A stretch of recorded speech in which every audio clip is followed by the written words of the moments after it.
ভারতের জন্য অবশ্যই ভালো খবর নয়। দিল্লি পুলিশের হাতে একটি চক্র ধরা পড়েছে, আর সেই চক্রের গতিবিধি, তাদের কাজকর্ম শুনলে পরে রীতিমতো গায়ে কাঁটা দিয়ে দেবে। যাই হোক, সময় থাকতে ধরা পড়ুক কিংবা সময়ের পরে ধরা পড়ুক, এটি ধরা পড়াতে পাকিস্তানের আইএসআইয়ের যে যোগসূত্র ঠিক কোন কোন অংশে মিলিয়ে রয়েছে এটা খুব স্পষ্টভাবে বোঝা যাচ্ছে।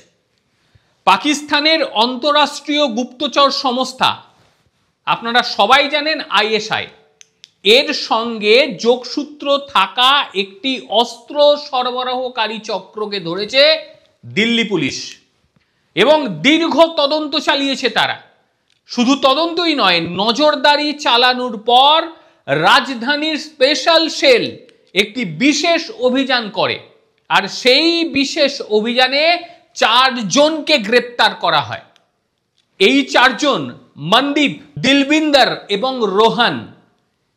এদের আদেতেও নাম এটা নাকি এরা নকলভাবে এদের আইডি তৈরি করেছে, এটাও কিন্তু পরীক্ষা করা হচ্ছে।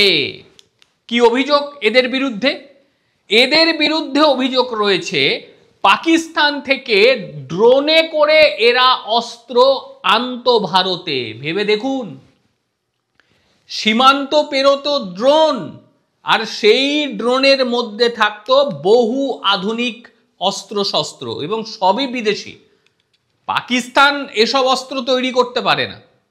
এবং আগ্নেয়াস্ত্র সংগ্রহ করে এরা কি করত, এরা এলাকার বিভিন্ন অপরাধ চক্রের কাছে এগুলোকে পৌঁছে দিত। পুলিশ সূত্রে যেটুকু জানতে পারা যাচ্ছে যে বেশ কিছুদিন ধরে পাঞ্জাব সীমান্ত এলাকায় ড্রোনের সাহায্যে অস্ত্রশস্ত্র এবং গোলা বারুদ ফেলা হচ্ছে। এর আগে অনেক খবর হয়েছে যে ড্রোন ভারত ধরেছে, সেখানে বহু কিছু পাঠানো হচ্ছিল। এবং এবার যেটা জানতে পারা গেল যে তারা অস্ত্র পাঠাচ্ছে এবং এই অস্ত্রগুলো বেশিরভাগ ব্যবহার করা হতো ঝাড়খণ্ড, রাজস্থান, উত্তরপ্রদেশের মতন রাজ্যগুলিতে। দিল্লির আন্ডারওয়ার্ল্ড পাচার করা হতো। দিল্লির যে আন্ডারওয়ার্ল্ড রয়েছে সেখানেও পাচার করা হতো এই অস্ত্রগুলো। এবং এই সরবরাহের হদিশ পাওয়ার পর পুলিশ মনে করছে যে আরো কিছু গোপনীয়তা খুলে যাবে, তবে ধীরে ধীরে, এত তাড়াতাড়ি নয়। এবং এই চক্রটির মূল সদস্যদের শনাক্ত করাও এবার সম্ভব হবে। অবশেষে বৃহস্পতিবার রাতে একেবারে পূর্ব পরিকল্পনা অনুযায়ী পুলিশ অভিযান চালায় এবং সেই অভিযান চালানোর পর 4 জনকে গ্রেপ্তার করা হয়েছে এবং 10টি একেবারে উন্নত মানের বিদেশি পিস্তল এবং মোট 92 রাউন্ড কার্তুজ পাওয়া গিয়েছে। এবং যে অস্ত্রশস্ত্রগুলো উদ্ধার হয়েছে সেগুলো মেড ইন তুরস্ক এবং মেড ইন চায়না। প্রাথমিক তদন্তে যা উঠে আসছে তাতে পাকিস্তানের আইএসআই এর পেছনে রয়েছে।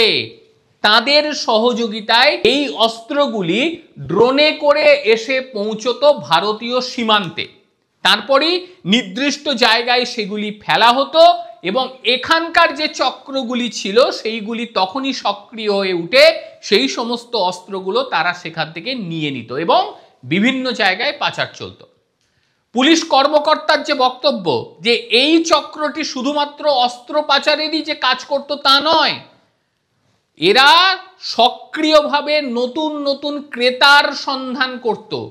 বিভিন্ন জায়গায় যে অপরাধ নেটওয়ার্ক তৈরি হচ্ছে সেইগুলিকে সংগঠিত করত এবং এদের পেছনে একটি আন্তর্জাতিক অস্ত্র পাচার সরবরাহ করার জন্য একটা বড় টিম ছিল, এমনটাই মনে করা হচ্ছে। এবং এর সঙ্গে অবশ্যই পাকিস্তানের সুতো জড়িয়ে রয়েছে। যে 4 জনকে আটক করা হয়েছে তাদের মধ্যে একজনের মোবাইল থেকে আইএসআই এর সঙ্গে যে কথোপকথন, যে বিভিন্ন পাকিস্তানি নাম্বারে যে কথোপকথন, তার অডিও রেকর্ড সেখানে রয়েছে, সেটাও পুলিশ দেখছে এবং সেটাকে ধরেও তদন্ত চলছে। অভিযুক্তদের জিজ্ঞাসাবাদ শুরু হয়েছে এবং তারপর বেশ কিছু চাঞ্চল্যকর তথ্য সামনে উঠে এসেছে।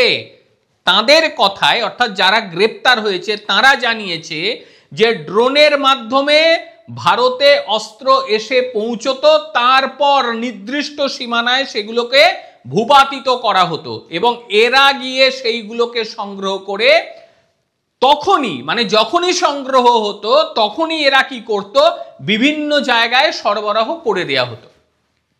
এর পেছনে তো অর্থ লেনদেনের ব্যাপার ছিল। অর্থ লেনদেনটা হতো স্বাভাবিক প্রক্রিয়ায় নয়, যেটা আমরা বা আপনি যেভাবে অর্থ আমরা লেনদেন করি সেই প্রক্রিয়ায় নয়। দেওয়া হতো ক্রিপ্টো কারেন্সির মাধ্যমে, যাতে কোনোভাবেই ট্রানজাকশন ট্র্যাক না করা যায়। খুব ভেবেচিন্তে চলতো। ক্রিপ্টো কারেন্সি নিয়ে তাতে ট্রানজাকশন হতো। এতে অপরাধ চক্ররা মনে করতো যে কারোর কাছে কোনো হদিস যাবে না এবং খুব সেফলি কাজটা হবে। তবে সব কাজ তো সেফলি হয় না। এইবার বুঝে যাবে তারা ঠেলাটা ঠিক কি রকম। আরো কিছু তথ্য সামনে এসেছে যেগুলি নিরাপত্তাজনিত কারণের জন্য বাইরে প্রকাশ করা হচ্ছে না, তবে উদ্বেগ যথেষ্ট বেড়ে গিয়েছে। যেভাবে গোলা বারুদ, যেভাবে আধুনিক অস্ত্রশস্ত্র ভারতে পৌঁছেছে, তাতে ভারতের সীমান্তে নিরাপত্তা ব্যবস্থা নিয়েও কিন্তু প্রশ্ন উঠছে যে ড্রোন ভেতরে ঢুকে গেল, অথচ আমাদের সীমান্তরক্ষী বাহিনী তারা কেন বুঝতে পারলো না, এটা নিয়ে একটা বড় প্রশ্ন। এবং এরই সঙ্গে শুধু অস্ত্র তো সেখানে আসবে না, নেশাদ্রব্যও এসে পৌঁছবে। এর আগেও হতো। এর আগে আমরা দেখেছিলাম যে পাঞ্জাবের যে বিভিন্ন অংশ, সেখানে নেশাদ্রব্য ফেলতো। পাঞ্জাবের যুব সমাজ প্রায় শেষ হয়ে যাবার মুখে ছিল। এখন অবশ্যই অবস্থার অনেকটাই পরিবর্তিত হয়ে গিয়েছে। আপাতত এই চারজনকে পুলিশ নিজেদের রিমান্ডে নিয়ে জিজ্ঞাসাবাদ চালাচ্ছে এবং পুলিশের যেটা অনুমান যে এদের সঙ্গে আইএসআই যোগ, এটা প্রমাণ করতে খুব বেশি কষ্ট পেতে তাদের হবে না। তারপরে কিন্তু শুরু হবে ভারতের প্রক্রিয়া এবং বিদেশি হ্যান্ডেল এর ভেতরে সক্রিয় রয়েছে, এটা তো খুব স্বাভাবিকভাবেই বোঝা যায়। আর তারই সঙ্গে আন্তর্জাতিক অস্ত্র পাচারকারীর যোগ এদের রয়েছে, এটাও খুব স্বাভাবিকভাবে বোঝা যাচ্ছে। আপাত দৃষ্টিতে ভারত যদি এটার পেছনে কোনো রকম কাজ না করে, সেই ক্ষেত্রে ভয়াবহ বিপদ কিন্তু সামনে আসছে। ড্রোন ঢুকে গেল, অথচ আমাদের সীমান্তরক্ষী বাহিনী বুঝতে পারলো না, তাদের রাডারে ধরা পড়লো না, এটা নিয়ে তো চিন্তার অবকাশ নেই। চিন্তা তো রয়েছে। এবার পশ্চিমবঙ্গের কথা বলি। এই 2-1 দিন বেশ কিছু ছবি ভাইরাল হয়ে গিয়েছে, যেখানে দেখতে পাওয়া যাচ্ছে যে আমাদের বাংলায় এসআইআর শুরুর পর ভীত সন্ত্রস্ত হয়ে বেড়া টপকানো বাংলাদেশিরা পালাতে শুরু করেছে এবং রাতে রীতিমতো ভিড়। এনজিপির একটা ছবি ইতিমধ্যেই ভাইরাল হয়েছে, আতঙ্ক ধরিয়ে দেয়। কত বাংলাদেশি রয়েছে এখানে। এরা প্রত্যেকে ইনলিগাল, এরা প্রত্যেকে অবৈধভাবে ভারতে বাস করছে এবং আমাদের অন্ন ধ্বংস করছে। এরা ভারতের কোনো উপকারে লাগবে না। এরা শুধুমাত্র আমাদের দেশের মানুষের ক্ষতি করবে, আমাদের দেশের মানুষের পেট কাটবে, এর বাইরে আর কিচ্ছু নেই। প্রয়োজনে এই সমস্ত মানুষগুলোকেই আইএসআই কাজে লাগাবে এবং এরাই বিভিন্ন সময় ভারত বিদ্বেষী কাজকর্ম করতে উদ্ধত হয়ে যাবে। কাজেই এদের তাড়ানো ভীষণভাবে প্রয়োজন।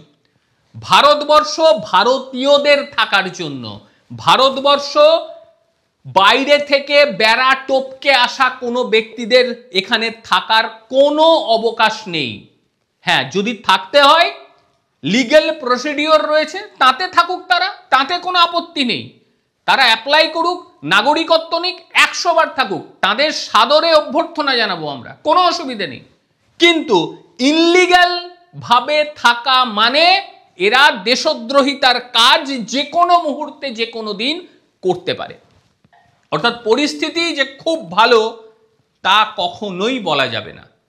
সতর্ক থাকতে হবে ভারতকে, সতর্ক থাকতে হবে ভারতের গোয়েন্দা দপ্তরকে। যাই হোক, আজকের ছোট্ট প্রতিবেদন দেখার জন্য অনেক ধন্যবাদ। আর কি বলবেন এই প্রতিবেদন নিয়ে? যেভাবে সীমান্তে ড্রোনে করে এসে অস্ত্রশস্ত্র পড়ছে, এটা নিয়ে চিন্তা তো বাড়ার কথা, অবশ্যই বাড়বে। আর একই সঙ্গে এসআইআর বাংলায় শুরু হওয়ায় বাংলাদেশিদের পলায়ন, মানে অবৈধভাবে প্রবেশ করা মানুষদের পলায়ন, এটা নিয়েও অবশ্যই আপনারা আপনাদের মতামত দেবেন। ভালো থাকবেন প্রত্যেকে, নমস্কার।